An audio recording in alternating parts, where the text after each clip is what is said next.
रणथंभौर के जंगल में एक चिड़ा सेठ था। चिड़ा सेठ के घर पर कालू नाम का एक नौकर काम किया करता था। एक दिन चिड़ा सेठ ने कालू को समझाते हुए कहा, देख कालू, मेरे पास कोई भी मिलने के लिए आए तो मैं तुम्हें आवाज़ लगाऊंगा कि कालू पानी लेकर आओ।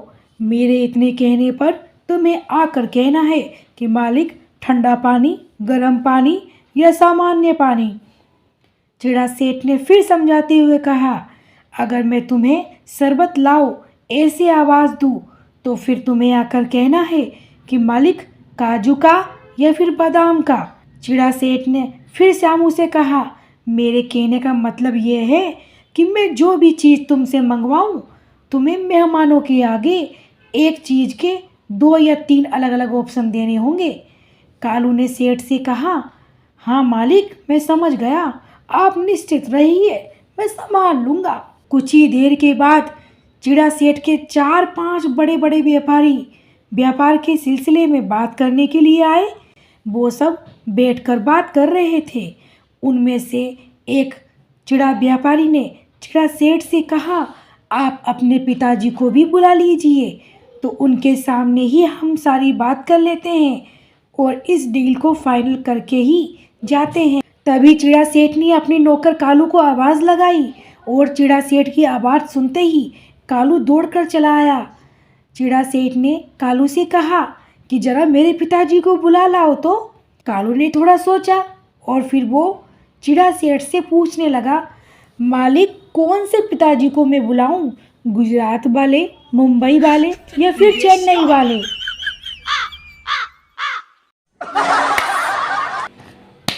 आपको ये कहानी कैसी लगी? अच्छी लगी तो लाइक करें, सब्सक्राइब करें मिशू टूनी टीवी। एक बार की बात है, सेंटा क्लॉथ चिड़ा को एक ऐसे पक्षी के बारे में जानकारी मिलती है जो बहुत धनवान था, लेकिन कुछ समय पहले व्यापार में भारी घाटा हो जाने के कारण वह कंगाल हो चुका था। उस पक्षी की 4 बेटियां थीं, लेकिन उनके विवाह के लिए उसके पास कुछ भी नहीं था, तक कि उसके परिवार के लिए तो खाने के भी लाले पड़े हुए थे। उस पक्षी को अपने परिवार की इतनी बुरी हालत देखी नहीं जा रही थी और लड़कियां विवाह योग्य भी हो गई, तो उसने फैसला लिया वह इनमें से एक लड़की को बेच देगा और उससे मिले पैसे से अपने परिवार का पालन पोषण करेगा तथा बाकी बेटियों का विवाह करेगा। अगले दिन वो पक्षी अपनी एक बेटी को बेचने का विचार करके वह रात को सो गया, लेकिन उसी रात सेंटा निकोलस पक्षी उसके घर पहुँचे और चुपके से खिड़की में से सोने के सिक्कों से भरा एक बैग घर में डालकर चले गए। सुबह जब उस पक्षी की आंखें खुली और उसने सोने के सिक्कों से भरा बैग खिड़की के पास देखा तो वह बहुत आश्चर्यचकित हुआ। अरे ये बैग कहाँ से आया है? उस पक्षी ने आसपास चारों तरफ देखा, लेकिन उसे कहीं कोई दिखाई नहीं दिया।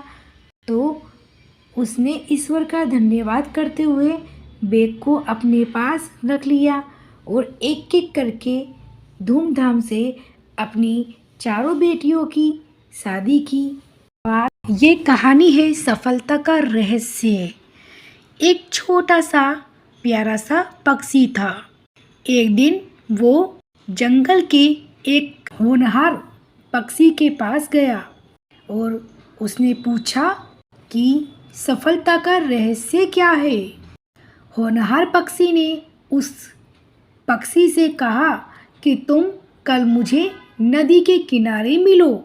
अगले दिन पक्षी उस होनहार पक्षी के पास गया और होनहार पक्षी ने कहा, तुम मेरे साथ नदी की तरफ चलो। जब आगे बढ़ते बढ़ते पानी गले तक पहुंच गया, तभी अचानक होनहार पक्षी ने उस पक्षी का सर पकड़ के उसे पानी में डुबो दिया। पक्षी बाहर निकलने के लिए संघर्ष करने लगा, लेकिन होनहार पक्षी ताकतवर था और उसे तब तक डुबोए रखा जब तक कि उसका शरीर नीला नहीं पड़ने लगा। फिर होनहार पक्षी ने उसका सर पानी से बाहर निकाल दिया और बाहर निकलते ही वो चीज़ उस पक्षी ने सबसे पहले की वो थी हाँफते हाँफते तेजी से सांस लेना। होनहार पक्षी ने पूछा, जब तुम पानी के अंदर थे तुम सबसे ज़्यादा क्या पाना चाहते थे? पक्षी ने उत्तर दिया, मैं सांस लेना चाहता था। होनहार पक्षी ने कहा, यही सफलता का रहस्य है। जब तुम सफलता को उतनी ही बुरी तरह से चाहोगे जितना कि तुम सांस लेना चाहते थे, तो वो तुम्हें ज़रूर मिल जाएगी। इसके अलावा और कोई रहस्य नहीं है। आपको ये कहानी अच्छी लगी तो प्लीज़ लाइक का बटन दबाइए and subscribe my channel Mishu Tooni TV. मिलते हैं नेक्स्ट कहानी में।